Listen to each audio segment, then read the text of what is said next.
Hello mga boss, meron tayong gagawin ngayon sa flat TV na ang brand kung titignan nyo, ayan, Astron.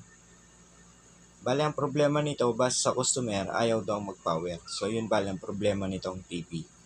Ngayon, bago natin buksan to, so itatry ko na muna para kahit papano makita nyo talaga ang problema nito. Ayan mga boss, saksak ko lang. Ayan. Kung papansin ninyo, pagsaksak natin dito sa power cord, hindi man lang umilaw tong kanyang indicator. Dapat pagsaksak natin mga boss, iilaw yan. Kaso papansinin natin na yan, ganyan lang. So yan bale yung ayusin natin ngayon, pero bago yan, sa mga bago pa lang dito sa ating channel, huwag sanang kalimutan mag-subscribe at pag-ipindot na rin notification bell para sa susunod na upload na gagawin natin, ma-notify kayo.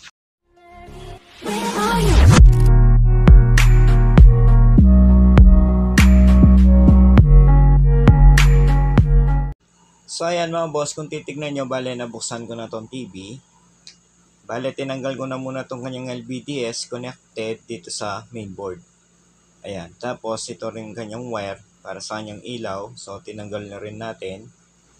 So ito pala yung kanyang power supply. Ayan, so kasama na dito yung kanyang inverter.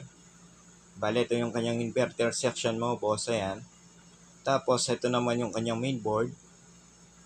So, nang gagawin natin dito dahil ayaw mag-power tong TV, matik mga boss, i-check na muna natin itong kanyang power supply. Pero bago yan mga boss, kailangan na muna natin bunutin yung socket wire na yan connected dito sa power supply papuntang mainboard. Para malaman talaga natin kung saan ba yung problema. So, yung output pala nitong power supply na to ay 12 volts. So, yun lang yung output nito, 12 volts lang, itong red and black. Tapos, itong kulay dilaw, ito naman yung kanyang backlight on. So, tignan natin mga boss kung meron bang output na 12 volts ng kanyang power supply. Pero bunutin ko na muna yung socket na yan. Ayan. Ngayon, i-try natin i-power on tong power supply. Tapos, sukatin natin tong kanyang output. Tignan natin kung meron ba tayong masukat na 12 volts. So, check natin mga boss. Ayan, bale nakaset tong ating tester sa DC volts. So, saksak ko lang. Ayan. So, tignan natin kung meron ba tayong masukan na 12 volts dito sa kanyang output power supply. So, check natin mga boss. So, pansinin nyo itong ating tester. So, papansinin nyo, ayan, 0 volts. So, wala tayong nasusukat dito sa output nitong kanyang power supply. So, try natin i-check tong kanyang main filter para makita nyo na nakasaksak tong power supply. Ayan, kung titignan nyo sa main filter, meron tayong nasukat na 324 volts. Ayan. Pero pagdating sa output, 0 volts. So, masasabi natin ngayon mga boss, nasa power supply ang problema nitong TV kung bakit ayaw mag-power.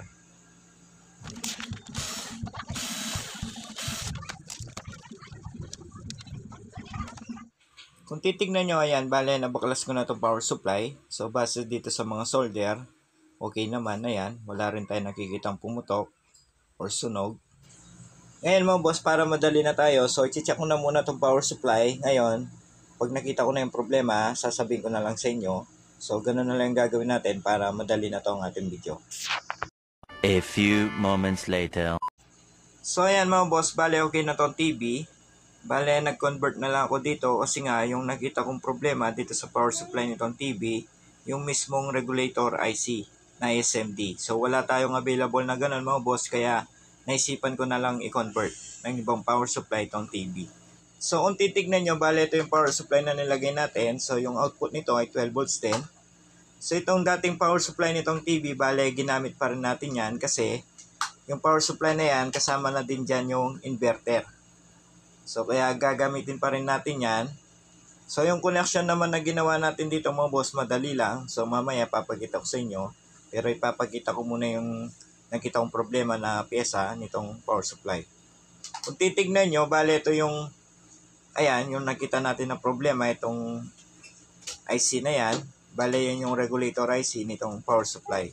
So, wala tayong available na ganyan mga boss, kaya naisipan ko na lang i-convert tong TV. Ngayon mga boss, yung connection napakadali lang. Ayan, yung power supply na yan ay 12 volts yung output. Bale, nag-tap lang tayo ng wire, yung dalawang kulay dilaw na yan dito sa likod. Tapos mga boss, tinap lang natin dito sa dating power supply nitong TV. Bale, tinap natin yan sa black and red. Yan kasi yung positive and negative 12 volts. So, ganun lang naman mga boss, wala nang iba pa. So, yung 12 volts dito, bale, tinap lang natin dito sa dating power supply, 12 volts din. So, ganun lang kadali. Ngayon mga boss, after natin may tap yung 12 volts dito sa dating power supply, na 12 volts din, papansin niyo itong transformer nitong dating power supply. So, tinanggal natin. Ayan. Ayan mga boss. So, tinanggal natin to. So, kahit hindi nyo naman tanggalin yan, okay lang din. Pero mas better, tanggalin na natin. So, depende na lang sa inyo yan mga boss kung gusto nyo tanggalin or hindi. So, ako, tinanggal ko.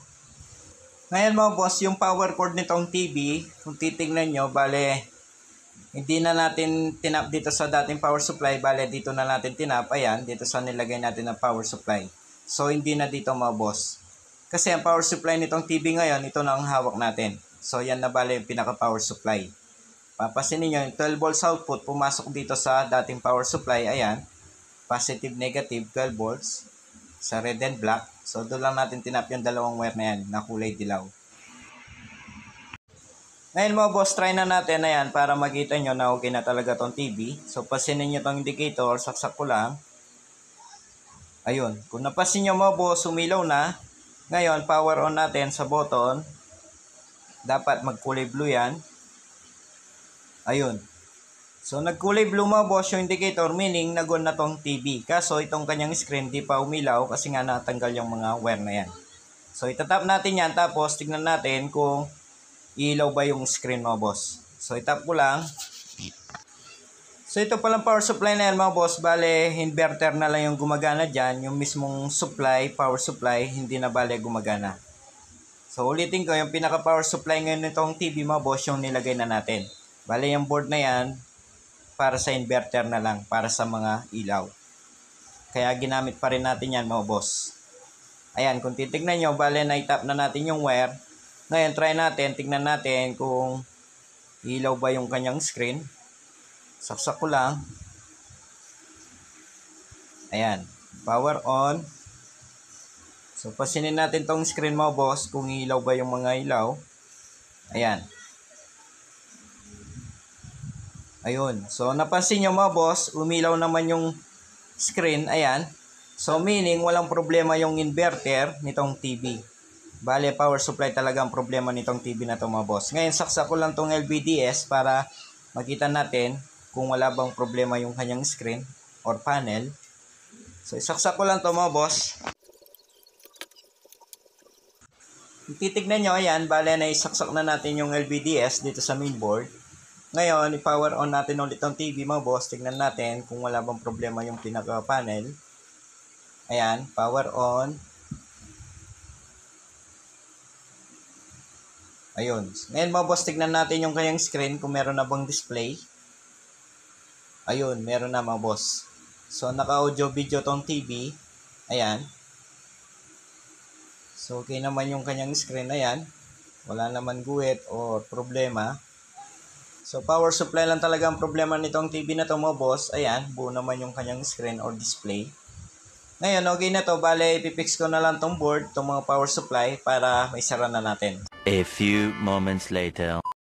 Kung titignan nyo, ayan, bale, tapos ko na may fix tong mga board, tong power supply. Ayan, sakto mga boss, yung mga butas nitong power supply, sakto dito sa cover nitong TV.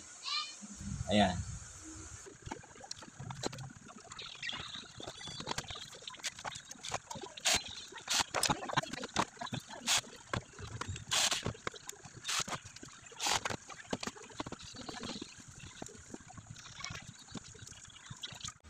So ayan, bale tapos ko na may sara tong TV. Ngayon, bago natin tapusin tong video, so i-try pa natin na isa pang beses to mga boss. So saksak ko lang. So pansinin nyo ito indicator, ayan, umilaw na. Ngayon, power on.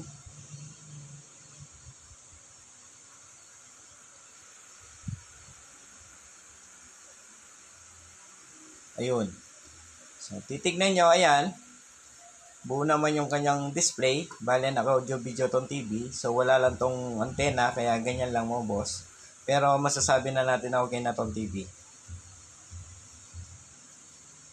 So dahil okay na to mga boss, hanggang dito na lang tong ating video. Sana kahit papano sa mga baguhan dyan, meron kayo natutunan dito sa ating video. Kung meron man, huwag nyo naman sanang kalimutan ni like, share tong ating video.